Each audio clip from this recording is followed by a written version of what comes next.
මේ කාර්යයෙන් හින්දා අපිට පිටින් පේනවා වායුවේ පරිමාව වැඩි වෙනවා. පැහැදිලිද? ඒතර කරපු කාර්යය මම W කියලා ලිව්වොත් W සමාන F වරක් ඩෙල්ටා x. 700න් 180 මෙතන පාවිච්චි කරලා තියෙනවා. හොඳයි ළමයි අදත් ඔයාලට අරන් ඇවිල්ලා තියෙනවා. නැවත නැවත රිපීට් වෙනවා. ඉතාමත් කෙටි තියරි දැනුමක් භාවිතා කරලා ලේසියෙන් පහසුවෙන් උත්තර ගන්න පුළුවන්, ලකුණු රැස් කර ගන්න පුළුවන් ගැටළු රටාවක් අපි ගැටලුවට යන්. පරිපූර්ණ වායුවක් PV රූප සටහන දැක්වෙන්නේ පරිදි ඒ අවස්ථාව සිට C අවස්ථාව දක්වා එකිනෙකට වෙනස් ABC සහ ADC මාර්ග දෙකක් ඔස්සේ ප්‍රසාරණය වේ. AB සහ BC ක්‍රියාවලයන්හිදී වායුව මගින් අවශෝෂණය කළ තාපයේ පිළිවෙලින් 200 ජූල් සහ 700 ජූල් වේ. වායුව ADC මාර්ගය ඔස්සේ ප්‍රසාරණය වීමේදී අභ්‍යන්තර ශක්තිය සිදුවන වෙනස කුමක්ද? හරි සරල ගැටලුවක්. මේකට අවශ්‍ය වෙන ඉතාමත් කෙටි තියරි දැනුමක්. අපි ඒකට ඕන තියරි ටික ඉස්සලා මතක් කරගෙන ඉමු ළමයි. අපි නිකන් හිතන්නලා මේක තමයි වායු පරිමාව. මොකක් හරි වායු පරිමාවක්. වායු පරිමාවක් වෙන්නේ කොහොමද? මේක ඇතුලේ වායුවට අදාළ අණු ආයන තියෙනවා. නේද? හරි. ඔන්න අණු ආයන තියෙනවා. ඒ හින්දා යාට අනිවාර්යෙන් ඉඩ කඩක් ඕනේ නැද්ද? ඕන. එහෙනම් ඉඩ කඩක් අවශ්‍ය නම් මෙන්න මෙයා මොකද? පරිමාවක් අනිවාර්යයෙන්ම යාට තියෙනවා. ඊළඟ මේ තියෙන අණු ආයන වලින් මොකද කරන්නේ? මේ අවට තියෙන බිත්ති මත තෙරපීමක් ඇති කරනවා. මේ අපි වායු පරිමාව සලකවොත් එimhe අනිවාර්යයෙන් බිත්ති මත තෙරපීමක් දක්වනවා. ඒ කියන්නේ අපි ඒකක පරිමාවක් ගත්තොත් ඒ මොකද වෙන්නේ? එයා මතත් බලයක් හට ගන්නවා. එහෙනම් අපිට කියන්න පුළුවන් මොකක් කියලාද මේක? ඒකක පරිමාවක් මත බලයක් හට ගන්නවා කියන්නේ පීඩනයක් තියෙනවා. හරි? හරි. ඔන්න වායු පරිමාවක් අපි සලකනවා. මේකට මම පිටින් තාපය දෙනවා මෙන්න මේ විදිහට.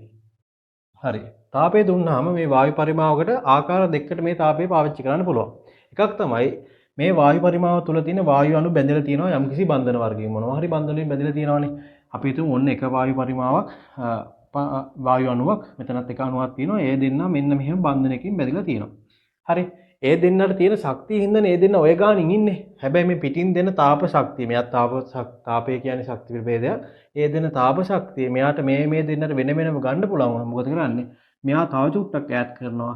මෙයාත් තව චුට්ටක් ඈත් වෙනවා. මේ බන්ධනයට විරුද්ධව දෙන්න දෙපැත්තට යන්න උත්සාහ කරනවා. ඒකේ ප්‍රතිඵලයක් විදිහට මෙයාගෙන් දුන්න තාපේ අරගෙන ඒ ශක්තිය මේ දෙන්න අරගෙන මේ දෙන්නට පුළුවන් වෙනවා මෙහෙම ඈතට යන්න. පැහැදිලිද? එතකොට බන්ධනයට විරුද්ධව කාර්යයක් කරනවා මේ කට්ටිය ඈත් වෙනවා නේද? ඈත් වුණාම ඒකේ ප්‍රතිඵලයක් විදිහට හැම අණුවක්ම ඈත් වෙන්න උත්සාහ කරනවා. එතකොට මේ පරිමාව ඉහළ යනවා. හරි. එතකොට පිටින් දුන්නු තාපය භාවිතා කරලා මේක ඇතුළේ තිබ්බ වායු අණු වායුව ඇතුලේ කාර්යයක් සිදු කරලා තියෙනවා. කාර්යයක් කරන්නේ මොකද? ඈතට ගිහින් දෙන වැඩක් කරලා තියෙනවා නේද? එතකොට මේ බලයකට විරුද්ධව වැඩක් කරලා තියෙනවා. මේ කාර්යයෙන් හින්දා අපිට පිටින් පේනවා වායුවේ පරිමාව වැඩි වෙනවා. පැහැදිලිද? එහෙනම් පිටින් තාපයක් දුන්නාට පස්සේ අභ්‍යන්තරයේ කාර්යයක් සිදු කරොත් එහෙම හරි කාර්යයක් සිදු වුණොත් එහෙම අපිට බලා ගන්න පුළුවන් හොඳම දේ තමයි යාගේ පරිමාව වැඩි වෙනවා. හරිනේ? හරි. ඊළඟට මේ තාපය පාවිච්චි කරලා තමන්ගේ චාලක ශක්තිය වැඩි කරගන්න පුළුවන්. හරි. ඒතකොට කම්පැනි වෙවි හිටිය අවස්ථාවවල වැඩිපුර දැන් කම්පැනි වෙන්න පුළුවන්. හරි. ඔයාලා දන්නවා දැන් ඔයාලා හිතන්න निराහාරව ඔයාලා හිටියා කියලා කණ්ඩ මුකුත් නැතුව පුළුවන් නම් ඇක්ටිව් ඉන්න පුළුවන්ද බෑ. කණ්ඩ මුකුත්ම නැතුව ඉන්නවා නම් හිතන්නකො ඔන්න දවස් දෙකක් විතර කාලේ නැහැ. ඔයාලා නිකන් ඔහේ වැටලා ඉන්නව නේද? හැබැයි හොඳ කෑම බේල් ටිකක් හම්බුනොත් හොඳ පෝෂදායී කෑම ටිකක් හම්බුනොත් මොකද වෙන්නේ? පණ ගහලා ඇවිල්ලා දඟලන කරන්න පුළුවන්. ඒ වගේ මේක ඇතුළේ ටිකක් හිතන්නකො निराහාරව හිටිය වායුවන ටිකක් හිටියා කියලා. එයාට පිටින් දුන්න තාපය එයාලා කෑම බීම විදිහට පාවිච්චි කරා නම් මේ ශක්තිය ඒ විදිහට පාවිච්චි කරා නම් දැන් එයාලා කම්පන වෙන විදිහ වෙනස් වෙන්න පුළුවන්. ඒ කියන්නේ එක්තරා ස්ටේජ් එකක් එයාලට පයින් පුළුවන්. ඒ කියන්නේ තාපය ලබා ගන්නතර පස්සේ තමන්ගේ ශක්ති මට්ටමකින් එහාට තව හදා ගන්න පුළුවන්. කලින් තිබ්බන එක ශක්තියක් දැන් එයාගේ අභ්‍යන්තර ශක්තිය වැඩි වෙනවා. අන්න ඒ විදිහට පිටින් දුන්නු තාපය මෙයාට පාවිච්චි කරන්න පුළුවන් තමන්ගේ චාලක ශක්තිය වැඩි කරගන්න. ඒ වගේම මේ අභ්‍යන්තර ශක්තිය වැඩි කරගන්න. අපි අභ්‍යන්තර ශක්තිය U කියලා ගත්තොත් එහෙම මේ දුන්න තාපයෙන් හින්දා මෙයාගේ අභ්‍යන්තර ශක්තිය වැඩි වෙනවා. පැහැදිලිනේ කියන කතාව. හරි. එතකොට තාපය පිට වුණා කියන ළමයි. මේකෙන් තාපයක් පිට වුණා කියලා හිතන්නකෝ. එතකොට මොකද වෙන්නේ? තාපයක් පිට වුණා කියනකොට අපිට හිතන්න පුළුවන් ක්‍රම දෙකක් තියෙනවා. අර අභ්‍යන්තරයේ ගබඩා කරන් හිටියේ. ඒ කියන්නේ දැන් අර දඟල හිටිය කට්ටිය ආපහු निराහාර වුණා වගේ වැඩක්. ඒ කියන්නේ තමන්ගේ තිබ්බ ශක්තිය මොන හරි විදිහකින් එළියට ගිහින් තියෙනවා. එහෙනම් අභ්‍යන්තර ශක්තිය අඩු වෙන්න පුළුවන්. ඒ අඩු වීමට අදාළ ශක්ති කොටස එයාගෙන් එළියට යන්න පුළුවන්. ඊළඟට අර ඈත් වෙලා හිටිය අණු ටික තියෙනවනේ. මෙහෙම ඈත් වෙලා හිටිය කොහොමද? යාළුවා ශක්තිය වැඩි හින්දා ඈත් වෙලා හිටියා. හැබැයි මෙයාලගේ ශක්තිය අපි මේ ඈත් කරන් ඉන්න එකට වැය වෙනවනේ. පැහැදිලි මං කියන කතාව. ඒ හින්දානේ ඈතින් ඉන්නේ. හැබැයි මේ දෙන්න ලඟ වුණ ගමන් අච්චර ශක්තියක් ඕනේ ළඟ ඉන්න. ඒතකොට එයාට තියෙන අමතර ශක්තිය පිට වෙන්න පුළුවන් මේ විදිහට. අපි හිතමු ඔන්න දැන් ඈත් වෙලා හිටියේ මෙහෙම. හරි. මෙහෙම ඈත් වෙලා හිටියේ. හැබැයි එච්චර ශක්තියක් එයාට ඕනේ දැන් ලඟ වෙන්න ඕන. ලඟ වුණ ගමන් මොකද වෙන්නේ? හරි. ලඟුණු ගමන් අර ඈත් කරන් ඉන්න තිබ්බ අමතර ශක්තිය මෙයාගේ තාපයේ විදිහට පිට වෙන්න පුළුවන්. එතකොට තාපයේ ඇතුළට ආපු විදිහයි එළියට ගිහපු විදිහයි ඔයාලට දැන් සරලව පැහැදිලි. හරි. තව දෙයක් මම කියවනේ කාර්යයක් වෙනකොට පරිමාව වැඩි වෙනවා. හරි. අපි මෙහෙම කතා කරමුකෝ. ඔන්න වායු පරිමාව. පැහැදිලිද? මේ වායු පරිමාවට පිටින් මං තාපය දුන්නොත් එහෙම ළමයි මොකද වෙන්නේ? මෙයාගේ පරිමාව වැඩි වෙන්න පුළුවන්. එක අවස්ථාවක්. හරි. සමහරක් විට එයාගේ චාලක ශක්තිය නැත්නම් අභ්‍යන්තර ශක්තිය වැඩි වෙන්න පුළුවන්. පරිමාව වැඩි නොවේ. අපි හිතමු පරිමාව වැඩි වෙනවා කියලා. පරිමාව වැඩි වෙනවා. ඒ කියන්නේ මෙන්න මෙතන තිබ්බ වායු අණුව තල්ලු කරන් ගිහින් මෙතෙන් දෙන්න ඕන. හරි. මම එයා ගමන් කරපු දුර ඩෙල්ටා x කියලා හිතන්න. Delta x. හරි. එතකොට මෙතනින් ඇති කරපු බලය F කියලා හිතන්න. පැහැදිලි? F කියලා හිතන්න. හරි. අපි මේ අභ්‍යන්තරයේ තියෙන වායු අණු වලින් ඒකක පරිමාවක් මත ඇති කරන බලය පීඩනය කියලා හඳුනගෙන තියෙනවානේ. පීඩනය කියන්නේ බලය බෙදීම වර්ගඵලය. පැහැදිලිද? මේ සම්පූර්ණ වර්ගඵලයක් මත මේ F දුන්නොත් එහෙම මේ පීඩනය කියන්නේ මේ වර්ගඵලයේ ඒකක තැනක්. මෙහිම එක තැනක් ගත්තොත් එහෙම එයාගෙන් හම්බෙන බලය. පැහැදිලිනේ?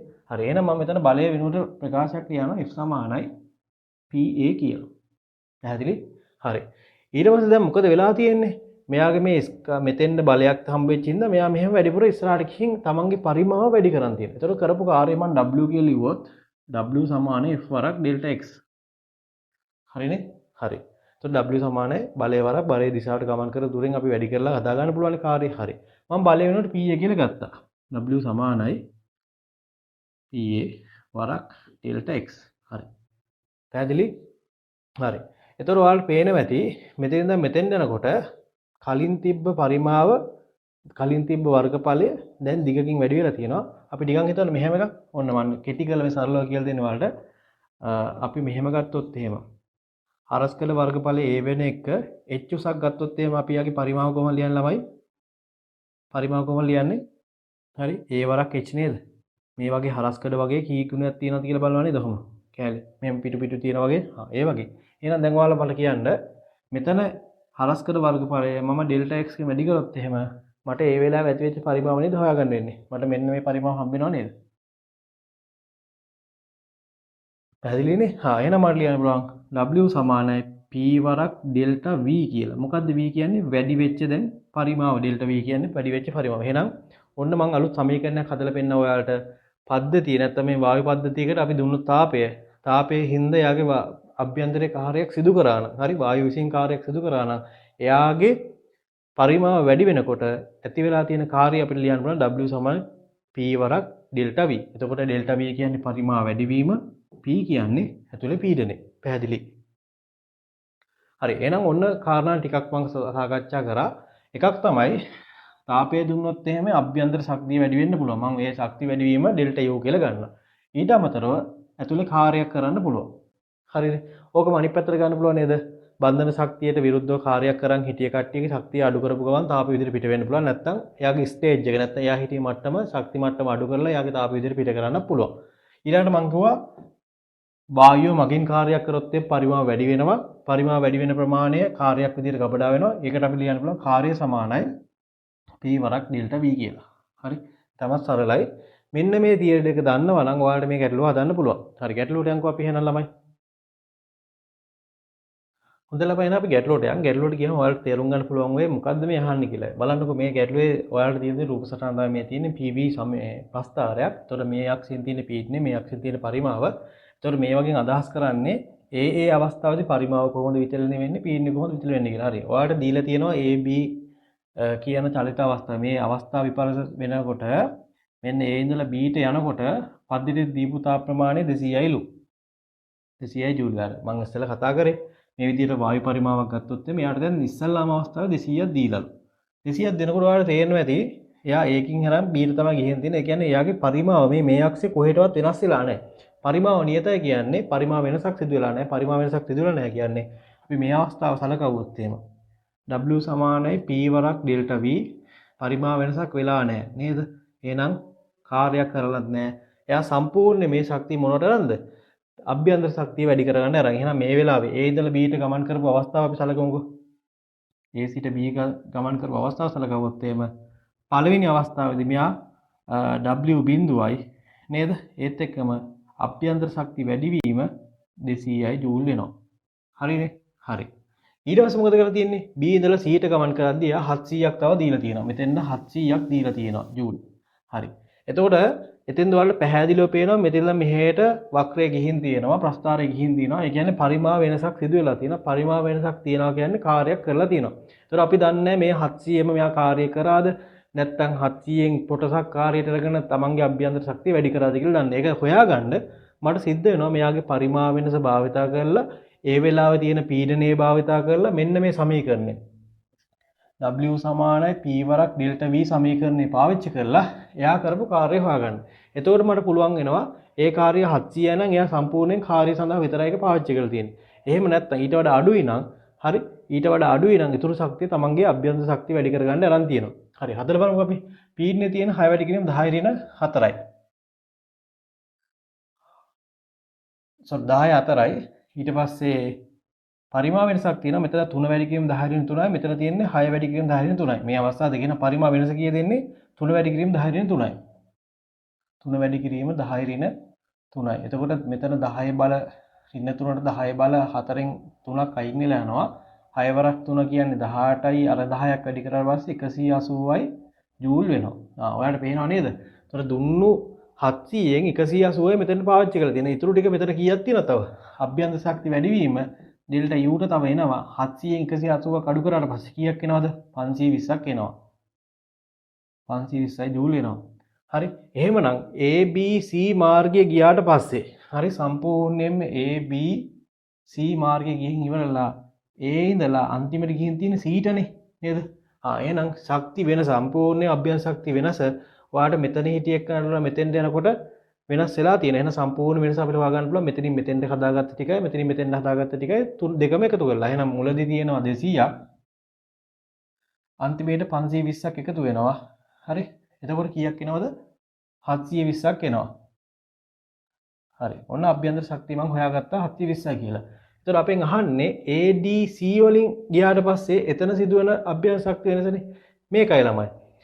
මේ වාත ස්කන්ධයකට තාපය ලබා දුන්නාට පස්සේ එයාගේ අවස්ථා විපර්යාසය කොහොම වුණත් මේ අවස්ථාවන් දෙක වෙනස් වෙනාට කොහොම වුණත් එයා ගමන් කරන පාර වැදගත් නැහැ. හැබැයි එයා ඉන්න තැනයි කලින් හිටිය තැනයි අතර වෙනස බැලුවා නම් එයාගේ අභ්‍යන්තර වෙනස හොයාගන්න පුළුවන්. ඒතකොට මට වැදගත් නැහැ මෙයා මේ පාරේ ගියාද මේ පාරේ ගියාද නැත්නම් ඔහොම ගිහින් වෙන පාරක ගියාද මට වැදගත් නැහැ. අවසානයයි ආරම්භයයි. මෙතන අවසානයේ මෙතන ආරම්භය. ඒ දන්නගේ අභ්‍යන්තර ශක්තිය වෙනස හොයාගත්තා නම් ඒක කොයි පාරක ගිහින් හොයාගත්තත් එකයි. ඒක හොයාගත්තා මට ඕන පාරක සිදු කරන අභ්‍යන්තර වෙනස හොයාගන්න පුළුවන්. එහෙනම් උත්තරේ එන්න ඕන 720යි ජූල්. ඒතර මේ ගැටලුව ඔයාලට නැවත නැවත එන්න පුළුවන්. මොකද ළමයි ගොඩක් වරද්ද ගන්නවා. පළවෙනි දේ තමයි මේ වගේ ගැටලුවක් හදනකොට ළමයි හොඳින් අක්ෂ බලන්න. පීඩනය තියෙන්නේ කොහොමද? පරිමාව කොහොමද තියෙන්නේ කියලා. එතකොට ඒකෙන් ඔයාලට පරිමාව වෙනස් වෙන විදිය, පීඩනය වෙනස් වෙන විදිය හිතා ගන්න පුළුවන්. එතකොට ළමයෙක් වරදවා තේරුම් ගන්නවා මෙතනින් ඉඳන් මෙතෙන් ඉඳන් පරිමාව වෙනසක් නැහැ. එහෙනම් අපි දන්නවා දුන්නු තාප ප්‍රමාණය අනිවාර්යෙන් භාවිතා කරන්න ඕන එයාගේ අභ්‍යන්තර ශක්තියට. හැබැයි මෙතෙන් ඉඳන් මෙතෙන් යනකොට පරිමාව වෙනසක් වුණු ගමන් එයාලා හිතනවා හරි පරිමාව වෙනස වුණු ගමන් මෙන්න මෙතන දුන්නු තාප ප්‍රමාණය සම්පූර්ණයෙන් කාර්යයට අරන් ඇති කියලා. හැබැයි එහෙම නැහැ මං කියවනේ එක්ක පරිමාව වැඩි වෙලා කාර්යයක් වෙන කරන්න පුළුවන්. එහෙම නැත්නම් අභ්‍යන්තර ශක්තිය වැඩි කරන්න පුළුවන්. නැත්නම් මේ දෙකම කරන්න පුළුවන්. හරි. මේ වගේ ලස්සන ගැටලුවකින් ආයෙත් හම්බෙමු. මොනවා හරි ප්‍රශ්නයක් තියෙනවා. ඔයාලට තේරෙන්නේ නැත්නම් තියෙනවා ළමයි පල්ලෙහෙන් කමෙන්ට් එකක් දාන්න. ඔයාලගේ කමෙන්ට් එක ගොඩක් වටිනවා මට.